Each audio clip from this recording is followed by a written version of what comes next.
ready? We're going to do a little cheer. Ready? Ready? O-H! O-H!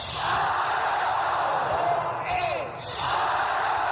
O-H!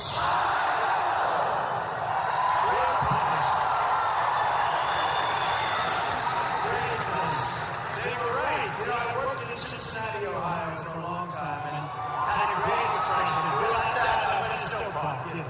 And they had a great, I had a great time. I got to know the state so well. And it was a very successful job. I was very young, and that's what gave me maybe confidence. You know, it was confidence. So here we are together. It's just amazing. What a group of people. And by the way, we have thousands of people outside, and a lot of them aren't going to be able to get in. This place is packed.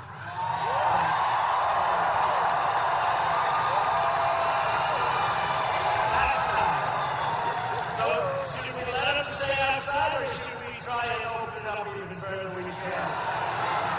We can. It is really so proud. So thank you all. We really appreciate it. We're going to have a good time considering we have a lot of bad subject matter. You know, we don't win it anymore, right? Look at this guy. We don't win it anymore. So we're going to discuss it, and we don't want to be critics. We want to be critics that solve problems, not just talk about them. And we've got problems. We'll get those problems solved. So I guess you probably heard, because I love talking about it. You know, they say, you like talking about polls. That's only because when you're winning, you're talking about polls. If I drop into number 2 position, I don't think I'm going to say it. If I drop further than that, but that's not going to happen, folks. Not going to happen. So we had an amazing few days with the polls. You've all been watching television, right? And these guys, the pundits go, oh, no, look, look, Trump. And it's been amazing. Fox came out with a poll. And in the Fox poll, wow. Fox poll is fantastic, but that's not as good as some of the others. Trump is 28, and second is 18. Wow. Your governor's only 2. What happened?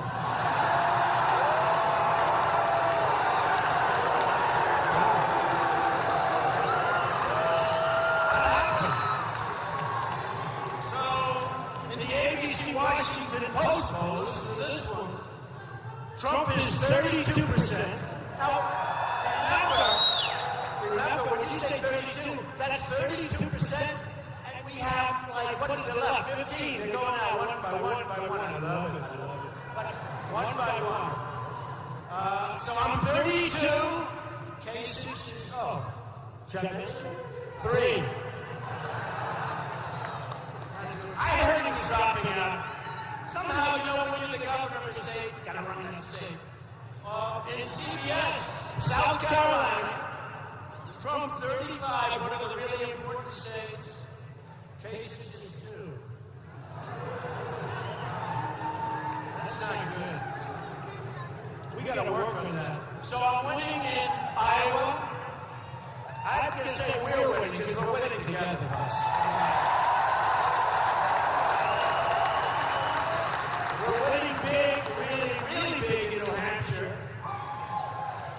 South Carolina, I just said we're winning big. You know, you get 35% of the vote, and you have all those people running. That's sort of pretty amazing. So they're amazed at how we're doing, and I'm not. Because I come out and I meet so many people, and the crowds are like this. The crowds are always packed. We had $20,000. There's something happened. I mean, there's something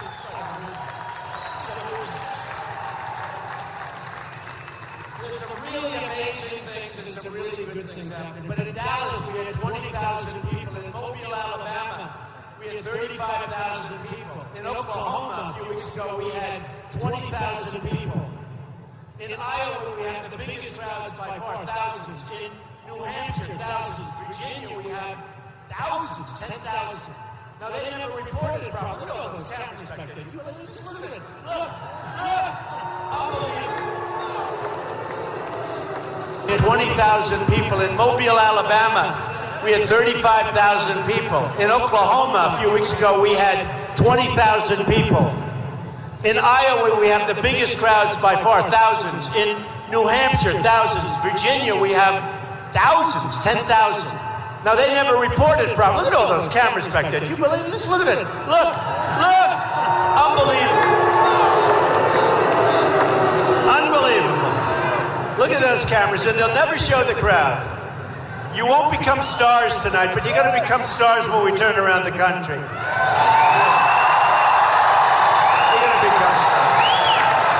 You're going to become stars. Because we're going to get it turned around, and it's going to be so beautiful to watch. But every time I come home, my wife said, I watched you on television tonight. Can you believe they're always live? It's always live. Someday I'd like to make a speech non-live. Oh, would I love to do that. But it's always live. And she said, did you have many people there? It sounded like a lot of people. And I said, let me ask you why. Because they never fan, they never show the crowds. These people never ever show the crowds. They don't show this. Show the crowds. Can you fan and show? Show the crowds. Show those crowds. Show the crowds. They don't do it anyway. You know, it was amazing. 2 nights ago, we had a phenomenal room just like this. And the place was packed. And we had one protester in the very back, and he started screaming and yelling, and really it was very badly, it was terrible, actually. But security, nothing to do with my security, it's the local security, the convention center security. They took him out. The cameras never moved. I said, show the crowd. The cameras stayed, just now they stayed the same, they never moved. They don't do it purposely. I figured maybe they weren't adjustable, but as soon as this guy was taken out, all of the cameras were right on him. You know? They were right on him. They were following him right out the door. And then they said he got treated rough. First of all, it wasn't my people if they treated him rough, but he was really misbehaving badly. It's one of those things. But I found out those cameras do move. They just don't want to move for us. But you know what? We're a silent majority that's no longer silent. Remember that. No longer. We're no longer silent. And it's amazing. It's amazing. It's amazing the love, the enthusiasm when you come to these places. A friend of mine who's a very rich guy, very successful, he said, how do you make all these speeches? It's so incredible. You stand up. He said, the guy's worth a tremendous amount of money. Less than me, by the way, but that's it. No, he's worth a lot of money. He said, how do you make these speeches? And you don't use teleprompters. And I said, you know, you shouldn't be allowed to use teleprompters when you're running for president. No, you shouldn't. You shouldn't. You know how easy that would be? I walk up and I look at this one, I look at that one, and you talk for about half hour, and they're off in a half hour. I made one the other day, it was for an hour and 45 minutes. Right? No teleprompter, no nothing, no speech, no notes. And you know what does happen is you first of all, it's more exciting because you never know what the hell's going to happen, right? But it's more exciting, but you're also speaking from the heart. She just said it. You're speaking from the heart. And a friend of mine said, how do you do that to get before? He said, I wouldn't be able to sleep for a month if I had to speak in front of crowds like we're doing. And, you know, you have 10,000, 12,000 people here tonight. You have thousands. Thousands outside. Look at them, they're still pouring in. There's no room to pour in. That's the problem. They're watching through a door. That's beautiful. I love you anyway. You should have gotten here a little bit earlier like these folks. I'm sorry.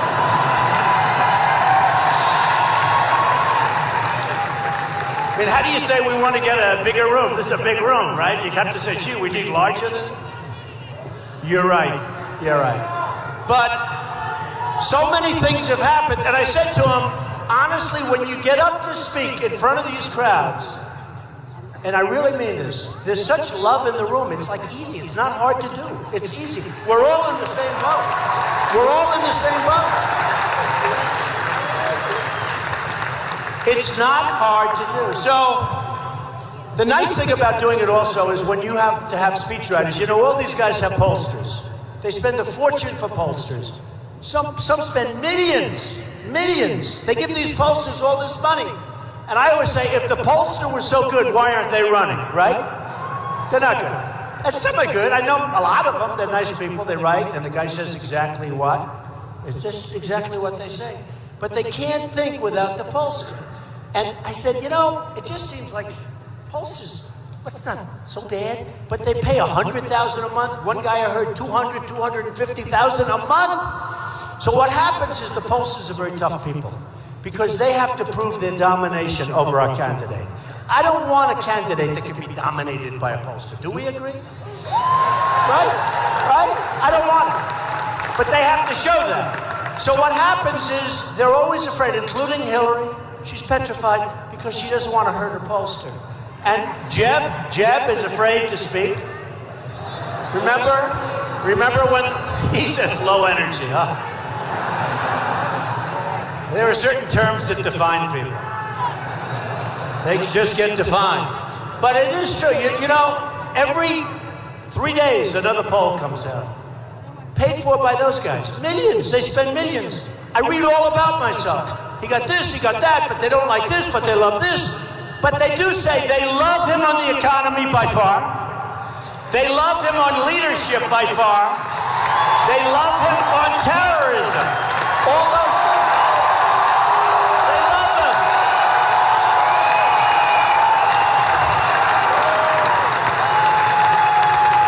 They don't like my personality, but that's only because they don't know me. Who cares? They think I'm not as nice. I'm probably the nicest person, but I'm not a sucker the way these people are taking advantage of. And you're not a sucker. And you know what?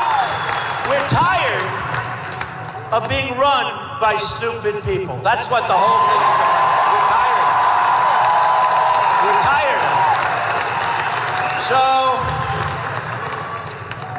when I ran for president, and I announced at Trump Tower, and it takes courage to do that. I was with, you know, the famous escalator with Melania coming down, and I'm coming down. She's waving very elegantly. I'm going like this, like a crazy person. But we're coming down on the escalator in New York City at Trump Tower. But before I did that, I said, man, because you take all of those people and the number of press and everything, you never saw anything like it. It was crazy. And I said to myself, all right, let's go. And I just took a deep breath. You know, you ever do something where you just say, oh, not easy. Again, I'm not a politician. I've been a politician now for 4.5 months.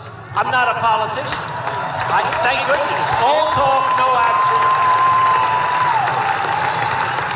All talk, no action politicians. They talk, they get nothing done. They get ripped off by everybody. They're controlled by their PAC. I'm the only one that's self-funding my campaign. I'm the only one.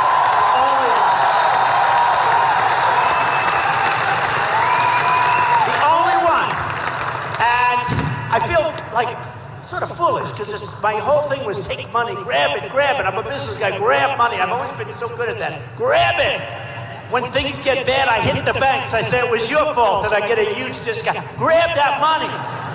The economy crashes, it doesn't matter. I make it work. I always make it work. So what happens is guys come up to me now because I'm in first place by a lot. By a lot. A few weeks ago, they're saying, well, it's close. Let me tell you, by a lot, we all know. So now all these guys, and they were all the way along, because, you know, actually, from the time I announced, just about, till now, I've been in first place all the time.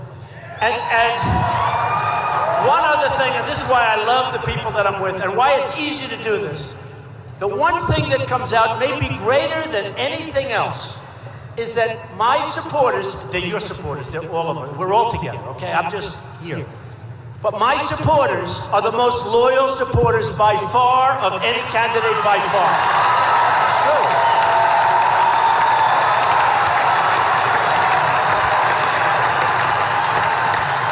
It's true. And it comes out. And sometimes I'll make a statement. They'll say, oh, this is the end. This is the end. Right? This is the end. It's finally going to happen. And then my guys walk into the office and say, Mr. Trump, our poll numbers have just gone through the roof. I say, what? That's only happened about 4 times so far, right? But it comes out and they really cover it. Some people have a very, very low number in terms of what happens. You know, they breathe wrong, and those supporters leave them. With me, look at those guys nodding, right? And I like you guys too. Nobody gonna mess with those two guys. Even though they wear glasses, nobody's gonna mess with them, right? But my guys and my gals are the most loyal. They are here, and the number is a number higher than they've ever seen before. It's so much higher than everybody else's, and I love you for it, and I appreciate it. I appreciate it. Really appreciate it. It means so much. With all that being said, I don't make too many mistakes, but we're not going to. So, I watch these pundits on television, and you know, they call them the intellectuals. They're not intellectuals. I'm much smarter than all of them, I think. You know? I think I have a much higher IQ. I think I went to a better college, better everything. You know, I went to an Ivy League school. It's amazing. It's amazing the way they treat all of us, the way they treat us. And you have these guys like a George Will. He sits with the little spectacles. If he didn't have the spectacles, you wouldn't think he's smart. Because he's wrong so much. He's been wrong on the wars. He's been wrong on everything for years. But he's got attitude. You know, the attitude works. But I don't think he's an intellectual. He looks like an intellectual, but I don't think he is. I don't think he's smart enough to be an intellectual. I think a lot of people in this room, including me, I think a lot of people in this room are intellectuals. You have a guy like Karl Rove. This guy's the worst. The worst. He spends, listen to this, he spends approximately $435 million of other people's money. I want to find out how much of that money does he keep, because maybe he's not as stupid as I think, but it's probably plenty. But he spends all of that money, for over $400 million, on different races. He doesn't win one race. I see some of the ads, and they're so bad that I thought they were for the Democrat. I said, that guy did a great job for his client. They said, no, that ad was for the Republican. So we have guys like this, and we've got to get our own chip going. You know, we've lost a lot of elections. The last election should have been won with Mitt Romney. It should have been won. It should have been won. Something bad happened. Look at them. They're still pouring in. Do you believe this? I love the fire marshal. Whoever the fire marshal is, he's a good person because he's allowing. Just hope we don't have a fire, folks, that's all. But I love the fire marshal here. So, what's happened, and I think it's incredible, during the last little while, I was talking about illegal immigration. And when I came down in that escalator, and I started speaking about illegal immigration and the problems that it's causing, and not only economic and jobs and other things, but the crime and the crime wave and the tremendous difficulties. I took heat like nobody has ever seen anybody take heat. Rush Limbaugh, and I say this, he was great and he's been great, but Rush Limbaugh said, I have never seen any human being take so much incoming as Trump. And then I doubled down. He said, then he doubled down instead of apologize. They all wanted me to drop to my knees and say, I'm so sorry. I don't do that, folks. I don't do that. I even had political people that are friends of mine. They came up to me and they said, Donald, I'd like to talk to you. Yes. You know, politicians. And I think they meant well. Maybe not. Who knows? Maybe they're not. But they came up to me and they said, I'd like to talk, I'd like to meet. I said, I don't want to meet, just tell me, talk over the phone. We don't have enough time, we have to be efficient. You should apologize. I said, for what? Well, what you said on illegal immigration. I said, what I said is right, what I said is true. Anyway, time goes by, and it's been proven that I was right. It's been proven. And I was right about bombing the oil. Right now they're bombing the oil. You folks would remember, but you remember 2 years ago I said, bomb the oil and keep it. Remember? I said it over and over and over because I said ISIS is making a fortune. They say $1 million a day. ISIS is making a fortune. They're rich. They use the internet better than we do. They're rich. They're convincing our kids to join ISIS. And then kids join ISIS. They go over, fight for ISIS, hate the United States, and then they come back home, and we let them in because we're so stupid. No more. Believe me, no more. No more. No more.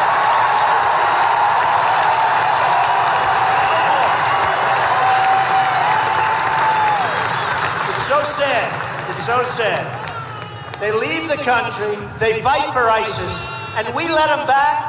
And I think it has something to do with the constitutionality of something. Nobody can be that stupid, okay? Nobody. And other countries would never do it. They would never do it. So I look at what's going on, and I look at what's happening with us and what's happening to us as a nation. And we've become soft. We've become weak. We've become a laughingstock all over the world, all over the world. You look at Paris as an example. If some of those folks that were gunned down, you had hundreds and hundreds of people in the room. If some of those folks carried guns, you wouldn't have them.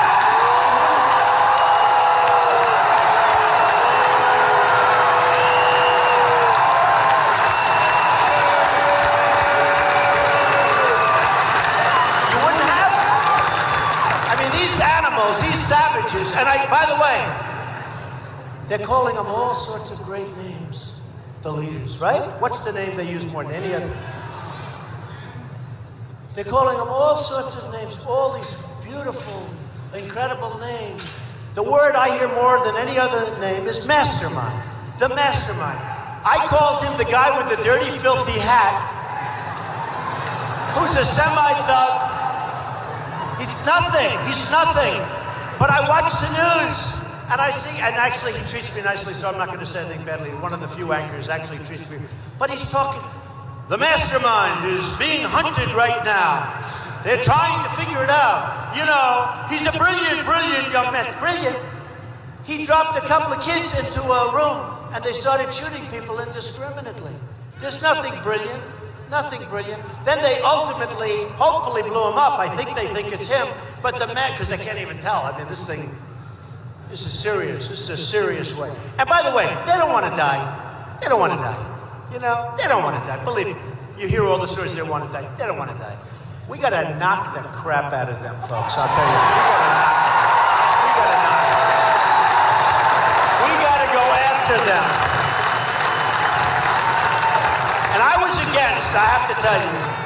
I say it proudly. I was totally against, you know that, you all know that. I was totally against the war in Iraq because you were going to destabilize the Middle East. Everything I said came true. Everything I said came true. Now we have a problem because you have Russia. Remember a month ago I said, let Russia bomb them if they want to bomb them. And then you have these guys like Lindsey Graham. I want full credit for bombing. I don't want full credit. Let them bomb. We'll bomb. Bomb ISIS. It's okay.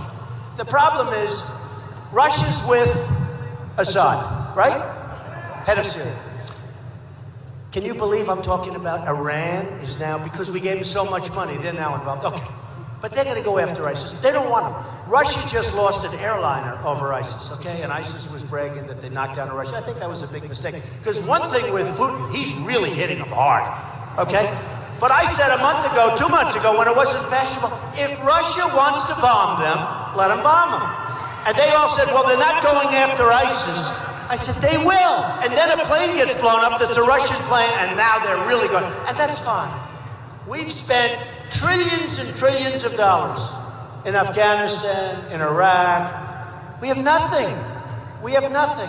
When we left Iraq, I said, not just bomb. In fact, I wanted to take it over without the bomb. We save all the equipment, which is very expensive.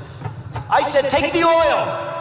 Remember that? Everyone said, what a horrible thing he said. What a horrible, horrible thing that he said, keep the oil. Isn't that terrible? It's a sovereign, it's sovereign, nothing. They killed us, those leaders. That's why you have ISIS. Because they cut them off so viciously that ISIS formed, and ISIS now is tougher and smarter than them. And if we're not involved, they'd go in right away and take over Iraq. But now ISIS is getting beat up pretty badly. This morning they asked me a question. Would you approve waterboarding? Would I approve waterboarding? Yeah. would I approve waterboarding? And I said, well, let me ask you a question. On the other side, they chop off our young people's heads and they put them on a stick. On the other side, they build these iron cages and they'll put 20 people in them and they drop them in the ocean for 15 minutes and pull them up 15 minutes later. Would I approve waterboarding? You bet your ass I'd approve it. Bet your ass. In a heartbeat. In a heartbeat. And I would approve more than that. And don't kid yourself, folks. It works, okay? It works. Only a stupid person would say it doesn't work. It works. They're all saying, oh, it has no effect. It has. I know people that are very, very important people, and they want to be politically correct. And I see some people talking on television about, well, I don't know if it works. And they tell me later on, it works. It works. Believe me, it works. And you know what? If it doesn't work, they deserve it anyway for what they're doing to us. But it works. It works. Now, we've been having an interesting time because, as you know, I said we have to really be vigilant with respect to the Muslim population. We have great people in the Muslim population, but something's happening. Something's happening. I always say, they're not coming out of Sweden that want to kill us. They're not coming from Norway. They're not coming from Denmark. They're coming from a certain part with a certain philosophy. There's some bad stuff happening. And I said we have to surveil. We have to have strong surveillance.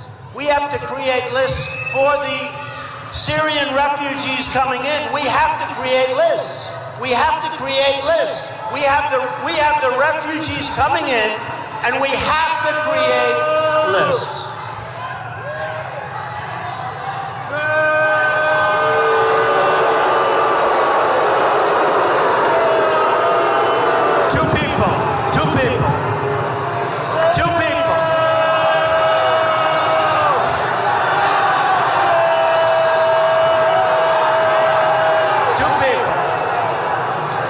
So sad. You know, it's sad, it's rude too. And you know part of the problem? We have 10,000, 12,000 people here. Those two people will have a little line that, oh, they were pickets. They're not pickets. Yeah, you can get them the hell out. Go ahead, get them.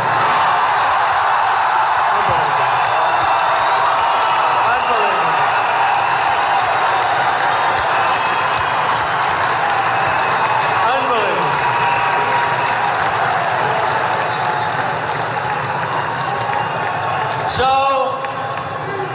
when it comes to the mosques, I have great respect for all religions, but we have to have a certain surveillance because things are happening that are not good. So here's what happens, and it was very interesting. During a speech recently, I said that I saw in parts of New Jersey, Jersey City, but parts of New Jersey, I saw people getting together and in fairly large numbers celebrating as the World Trade Center was coming down, killing thousands of people, thousands and thousands of people. People are still dying over what happened to the World Trade Center, and they're dying a terrible death. And I saw people, and I saw on television, and I read about it on the internet, and I read about it. So they said, oh, we can't find anything, Mr. Trump. The reporters are calling all day, all night. They want to find out, did Trump make a mistake? So I have some good people. And they checked and they checked. And believe me, it's being cleared off, plenty of stuff. They don't like that, because that's not good for the liberal cause, right? But they don't like it. And lo and behold, I start getting phone calls in my office by the hundreds that they were there and they saw this take place. On the internet, and my tweets, @RealDonaldTrump. @RealDonaldTrump. They'll turn those cameras off for a second. Look at all of them. @RealDonaldTrump. So all of a sudden, I'm getting all of these tweets. I saw it, I was there, I was this. But I saw it. So what happens, I put my, and it was a long time ago. So September 18th. Now, you know, September 11th was one of the worst days, maybe the worst day in the history of our country. Worse than Pearl Harbor, because at least with Pearl Harbor, they were attacking the military. They were attacking ships and they were attacking the military. Here they're attacking civilians that had, I know so many people that died in the World Trade Center. Unbelievable people, great people, friends of mine, unbelievable people.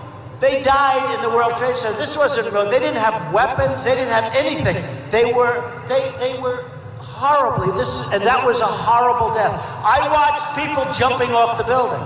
How would you like to be 102 stories up and your choice is burn or jump? And many people jumped. And I witnessed it. I watched that. Because I had a view. I have a window in my apartment that specifically was aimed at the World Trade Center because of the beauty of the whole downtown Manhattan. And I watched as people jumped, and I watched the second plane come in.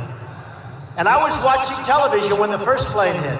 And they said, no, it must have been a boiler explosion, but I'm good at real estate. Boilers are not up there. Boilers are underneath, right? They're in the basements. And I said, that was not a boiler. And then I saw the second plane come in.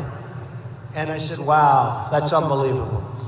And there were people that were very, very happy. And those people, not good people. So, nobody believed me.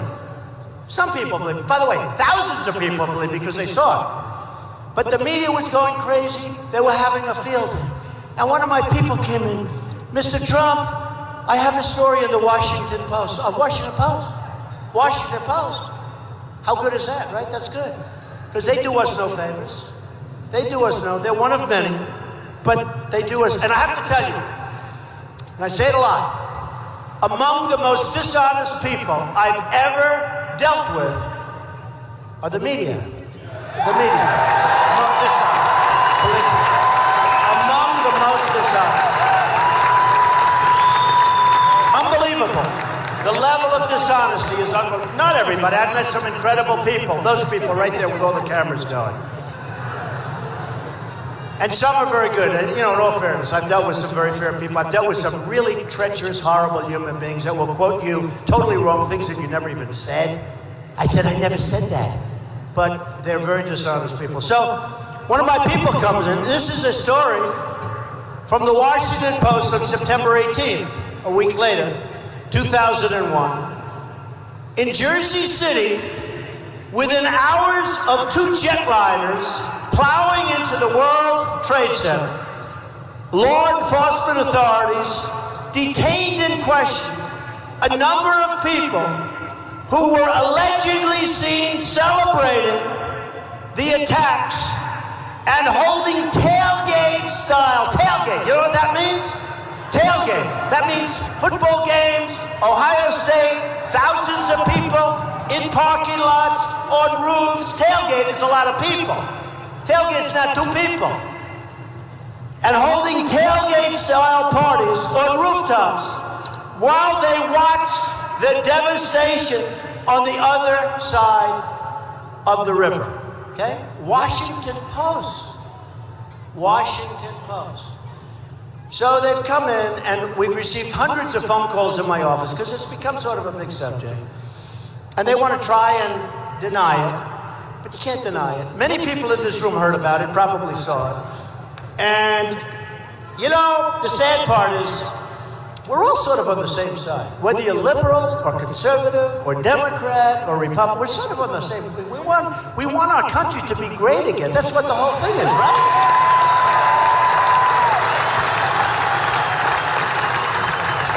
It really doesn't make sense. But fortunately, somebody in the Washington Post wrote that, and they'll try and deny it. They'll probably say, well, we made a mistake, which I almost like that better. Then I could show you how dishonest they all are. I might like that better. Let them say that. But they'll find some reason to deny it. They'll call it a typo. It was about it was a very long and winding typo. But they'll try and deny it. But I don't think they'll be able to. Not with the smart people, they're not going to be able to. So, I love you too, darling. Where are you? Let me see.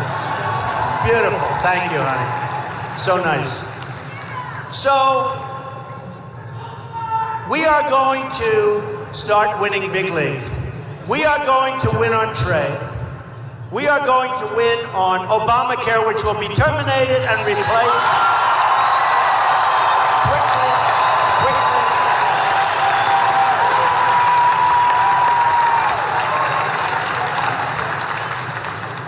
We're going to win in so many different ways. We're going to win with our military, and we're going to take care of our vets. We're going to take care of our vets. Our vets are treated terribly. When I said keep the oil, you know what I wanted? A portion of that money, which is astronomical we're talking about. Keep the oil. You know, the old days, to the victor belong the spoils, right? You ever see us?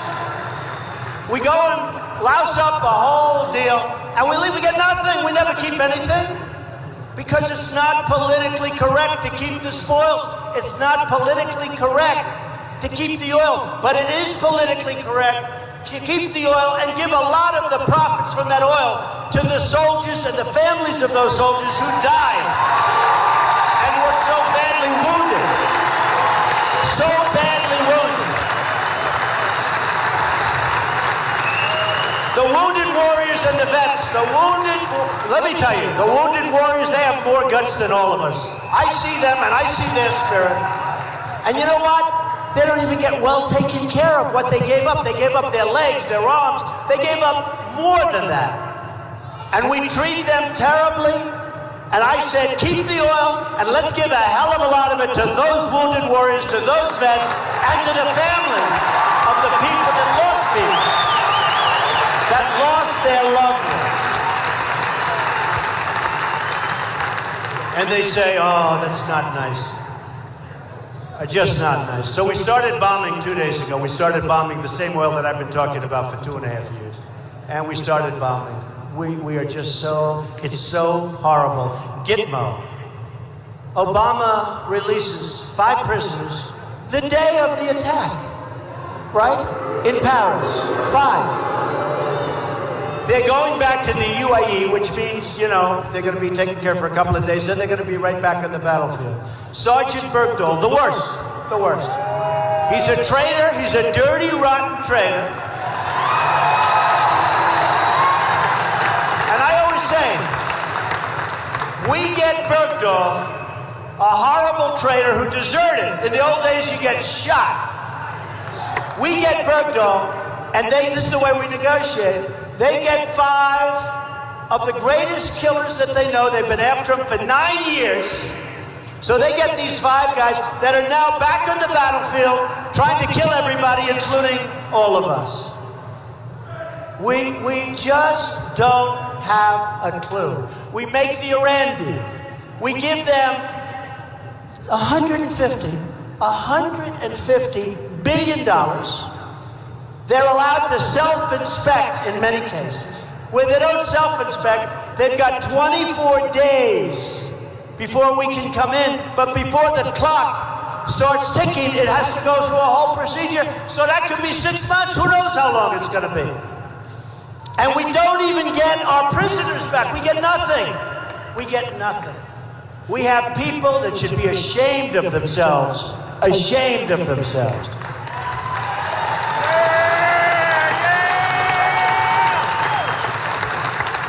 So, what's happened is you had a horrible event, and obviously another horrible event right after it in the hotel.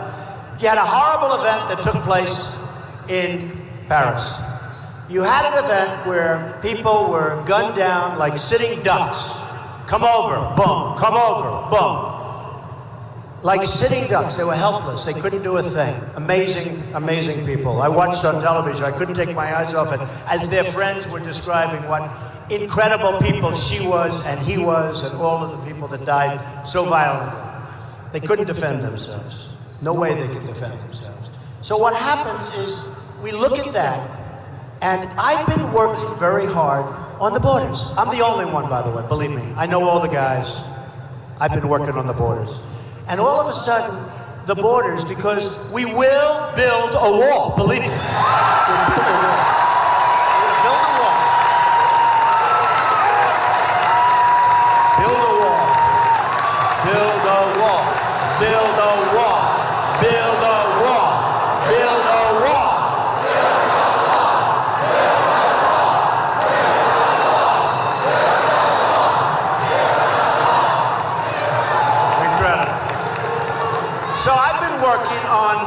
from the beginning, from the time I came down the escalator, and I've been saying you got to have it.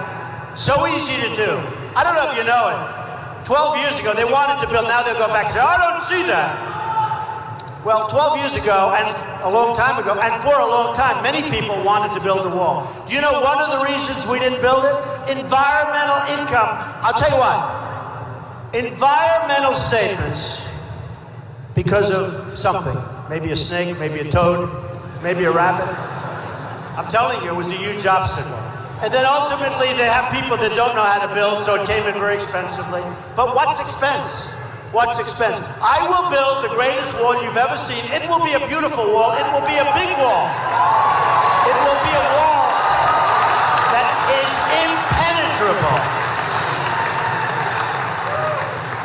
And that wall will have a door in it, and that wall, I'll tell you what, I want people to come into the country, and so do you, but they have to come in legally.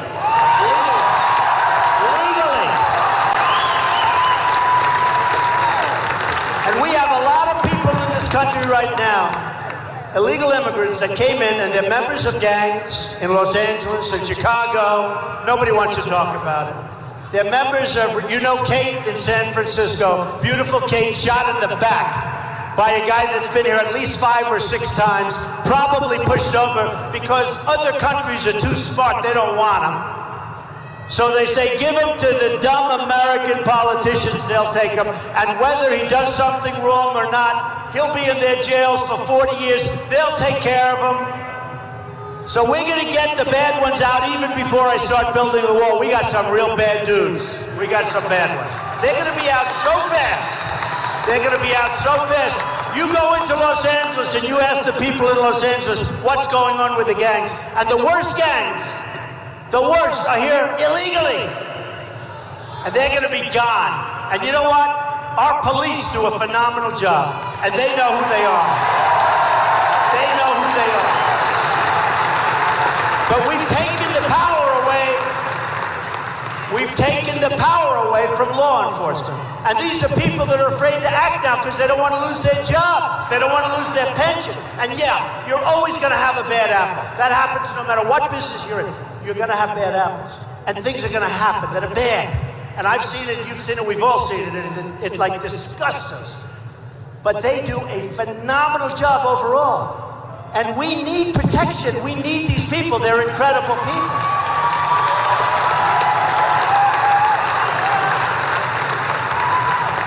And those local police, they know who the bad ones are. They know it. They can walk right up to them. They know the gangs. They know. They're told to stand back. Don't do anything. When people come across the border, they say, don't do anything. Just stand there. They walk right through. How stupid can we be? How stupid can we be? Anchor babies. A woman's pregnant. She has the baby. She walks across the line. She has a baby in the United States. We take care of the baby now for 85 years or whatever the length is. Nobody else does that. Can you imagine doing that in Mexico? They would laugh at you. They would say, that is the dumbest thing I've ever heard. And they feel it. I love Mexico. I love the Mexican people. Thousands of people work for me. Thousands. I've created tens of thousands of jobs. But you know what? They can't even believe that we do it. So then they said, we need a new amendment, which is a huge problem. It takes years and years and probably can't happen. But we don't. Because they came illegally. They had a baby illegally. And the most we have is a simple act of Congress. All of these people were wrong. I was right. You don't need to go through a new constitutional amendment.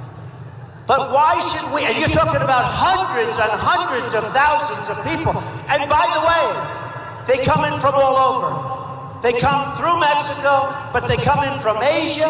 They come from all over. They fly in because we're stupid. It's crazy. And here's the story. I was right. The great constitutional lawyers have now said I was right. I sort of lucked into that one. I must tell you, a little bit lucked into that one. I just couldn't believe it that anybody could have such a thing, where these people can have a baby and now they're an American citizen. So remember this, they're not an American citizen. We may have to go through some court, we may have to go through something in Congress, but I'll get it done. But we can't have this. We can't have this. We cannot have it. So what's happened is everybody, when you look at the polls, the ones that just came out, the Fox poll, the CNN poll, I get the highest marks on economy and all, but I get really high marks on borders and safety. The borders and the safety. And I get high marks on the military. They know I'm not going to play games. They know I'm going to build a military so strong, so powerful, that nobody's going to mess with us anymore. Nobody. You know, building a strong military so that nobody wants to toy with us, building a strong military is the single cheapest thing we can do. We're fighting all these wars because they don't respect us. And then we never fight anything to win. We don't fight to win. When I was growing up, I used to say, our military, I'm proud of this country. Our military's never lost a war, which is true. We had General Douglas MacArthur. We had General Patton. We had these people. Today, a guy like Patton wouldn't be allowed to even get through most basic training because he was a vulgar guy. He was a tough guy. He used bad language. Oh, give me one of these guys. I will find a new Patton. We have them. We have them. We have them. They're tough and they're smart. I don't want tough. You know, I know a lot of tough guys that aren't smart. They're easy. I want tough and I want smart. I want tough and I want brilliant. We have people. We've got to find them. We lost a great general 2 years ago because his language was foul. He spoke badly and he was respected by everybody. But we lost him because he spoke with foul language. That's what we're doing now. We can't have it anymore, folks. We're in this together. And let me tell you, I really believe we can make our country greater than ever before. Greater. But we can't have Hillary with all of her corruption and all of her stuff. We can't have it. We can't have it. If we have that anymore, it's going to be over the edge. You know, they call it over the tipping edge. But we can do something special. So, I was given a lot of credit for border security. So when the problem happened in Paris, a lot of these very, very not so smart pundits said, well, that's the end of Trump because that's not his expertise. Believe me, I'm really good at this. So they said, that's the end of Trump. That should now, Ben Carson has sort of self-imploded for different reasons, okay? He's self-imploded and he's going down. But I won't talk about that. Right? I won't. She said, yeah, forget it. But others have imploded. You look at a lot of the people running. But everybody said, oh, well, this isn't Trump's expertise. So what happens, and what happens strongly, the polls come out, and I'm through the roof because people feel secure. I promise you, I will protect you. Nobody's going to play with us. Nobody. Nobody. Nobody. And they like the wall. They know I can build the wall. I'll build a tall wall. But you know what? They thought that because this is in Paris, and this is ISIS, and this is Al-Qaeda, and this is others, that maybe we'll get somebody else with a so-called expertise. Like who? Jeb Bush, he's fallen asleep. Like Hillary. Hillary, talking about the night. How about Hillary? Hillary went out. 500 or 600 phone calls from the ambassador, and she didn't return the calls. 5, but she's calling back her friends all the time. This is who's going to be our president? I don't think so. I don't think so. And by the way, the coolest thing in the polls, I beat Hillary one-on-one by a lot. It just came out. It just came out. A lot. By a lot. Fox poll. And I couldn't say it, boy, would they be correcting me if I say it. That's the thing, you have to be you have to be very precise with these characters. So, what has happened is that security and border and walls, and you have to come into the country legally, has morphed into ISIS because basically we want to keep that crap out of here, okay? We want to keep them out. And I'm the guy to do it, and they know that. So they come in and they see me and they say, Mr. Trump, you're now leading by even more than you were leading. So it turned out to be a mess. But I can tell you, we are going to keep it safe. We are going to keep our country safe. We're not going to follow this formula. I can be the most politically correct person in the world. That's the way I was educated, actually, to be that way. It takes too long. Do you remember when they were talking about Anchor Baby? And a certain announcer during a news conference said, you know that's a derogatory term. I said, what would you like me to say?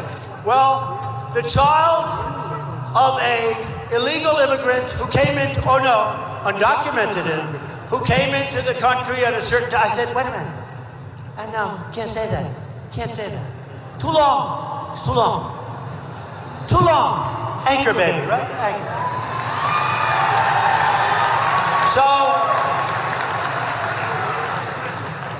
So what happened then is all of the things that you see happening worldwide. They knew that I called the oil. They knew that I wrote a book in the year 2000, right? I wrote a book and I said Osama bin Laden. I said we better take him out because I watch and I study and I see this guy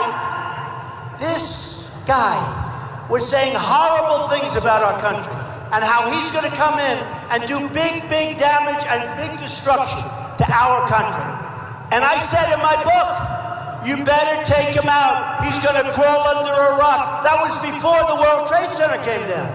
And a couple of the announcers in the morning, Joe Scarborough for one, said, whoa, when did he say it? Before the World Trade Center. And I've gotten credit for it. We have to be vigilant. We have to be smart. We have to be so tough. And the only language that they understand is tough. They don't understand nice. Some people do, some people don't. You know, in deals, I talk a lot about deals. Oh, are we going to make great trade deals? We're going to stop corporate inversion. You know, we have companies leaving. They're leaving. We're losing tremendous numbers of jobs because our politicians are, through faulty taxes and faulty programs, they're allowing, Pfizer is leaving. They're allowing these great companies to leave our country with thousands and tens of thousands and ultimately millions of jobs left behind. I'll solve that so fast. Carl Icahn's working with me. He's one of the greats. We're going to solve that so fast. I want to say Pfizer. I mean, I know the head of Pfizer is a great guy. But, you know, there's a case of everybody. There's $2.5 trillion or more offshore in different countries. Everybody agrees we should let it come back to the United States. Everybody. There's nobody. The Democrats and Republicans, they still can't make a deal. This has been going on for 2.5, 3 years. They can't make a deal. Washington is gridlocked. They all agree. This is one of the few things they agree. The money should come back. They can't get anything done. They can't agree. All of that's going to change. We're going to bring that money back. We're going to bring the jobs back. We're not going to let Pfizer leave. We're going to talk to them. They're going to stay. Nobody even talks to them. Nobody talks to them. And I'm going to have the greatest business minds in the world. And we have the greatest. I know many of them. I know all of them. Some are nice people, some are not nice people. I don't care if they're nice. Do we care if they're nice? I don't care. Who cares? But we're going to make deals the likes of which you've ever seen. We're not going to lose $400 billion a year on trade imbalance with China. $70 billion a year with Japan. $70 billion. $40 billion with Mexico, the car capital of the world someday soon. They're taking our factories, they're taking our cars, we're making cars. Ford is spending $2.5 billion on building a plant. $2.5 billion! And then they're gonna make cars, send them over the border, no tax, no. How does that help us, folks? Not gonna happen anymore. I'm not gonna go through this story, not gonna happen. Because the one thing that I'm seeing is Ford, Nabisco, you know, they're leaving Chicago, they're moving their plant into, you know about that, no more Oreos, right? They're leaving, and I'm not saying you're heavy, you look beautiful, but nevertheless. No more Oreos. Nabisco is moving their plant from Chicago to Mexico. I'm not gonna let it happen, but here's what is happening. Since Paris, it's taken on a very different turn, and my speeches have taken on a very different trade. Believe me, I do that out of my back. I'm really good at that stuff. Okay, I built a great company I built the company. Everyone said, oh, he'll never run because maybe his company's not as big as people think. Turned out to be much bigger, much stronger, much richer. The greatest assets. It's a tremendous under-leveraged, way under-leveraged. And you know what? I tell you not because I'm bragging. I tell you for a simple reason. That's the kind of thinking we need running this country. We've got to run the country properly. So what's happened is when I speak to people, as of the last week, since Paris, I'm talking about trade. Believe me, it'll be great. You'll be happy. I'm talking about Obamacare. You're going to be happy. We're going to terminate. You're going to be happy. You're going to have something great. I told you. But let me tell you, I don't spend a lot of time talking about it. Believe me, you're going to be happy. We're going to become a dynamic force. My tax return is lowering everybody's taxes bigly. Corporations are being lowered. They're the highest tax. We're the highest tax nation in the world. And we've become stagnant with taxes and restrictions. And it's going to end. But forget that. Forget that. Because now I'm going to do it. I'm going to do it. I'm going to do it. But now I don't talk about that so much anymore. It's going to happen. I do that stuff out of my back pocket. That's what I'm really great at. But I'm going to be great. I'm going to be just as good. I'm going to hopefully be even better at our security and at making us really strong and at not having you worry about horrible things happening to your cities where you have scum, garbage, where you have garbage that our anchors use these horrible terms like masterminds. You have people that are bad. We're going to be safe. And we're going to help the world. We're going to be with the world. We're going to fight with the world, but we're going to do it together. We've got to do it together. And we're not letting Syrian refugees who we don't know where they are. Look, I have a bigger heart than anybody. And I love the idea of building a safe zone in Syria. Build a safe zone. Build a safe zone. Build it. So that they can stay there. And what Merkel did to Germany is a horrible thing. But let those people, let them go back. They probably would rather be there. That's their home. I see it all the time. People work for me in great locations. When they retire, they want to go back to their country, even though you wouldn't say that's a good thing. You would say why. But we are going to work on creating safe zones. But I'm going to get other people to pay for it. You know, OPO, other people's, right? OPM. OPO is the post office, and OPM is money. But we're going to get other people to help us. The Gulf states are going to help us.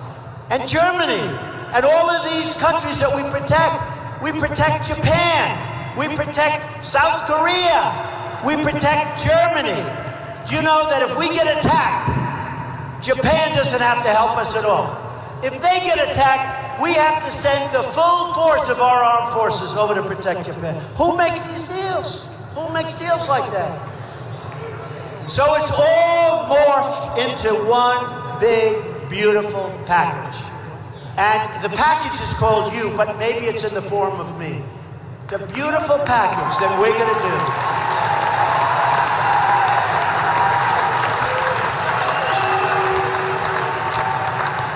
And you're going to be so proud, and you're going to be so happy, and you're going to win again. We're going to start winning so much. We're going to win. We're going to win on trade. We're going to win on healthcare. We're going to win with the military. Hopefully you don't have to use it. We're going to win with our vets. We're going to win with our wounded warriors, the greatest people of all. They're incredible. We're going to win. We're going to win. We're going to take back our jobs from China and Japan and Mexico. We're going to bring them back. We're going to bring them back.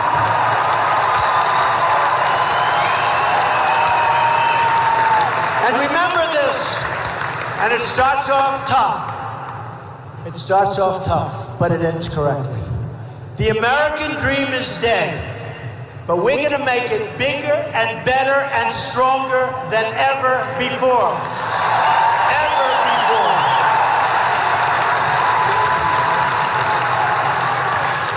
And we are going to make America great again, and you're going to be so proud. And I love you all, and thank you.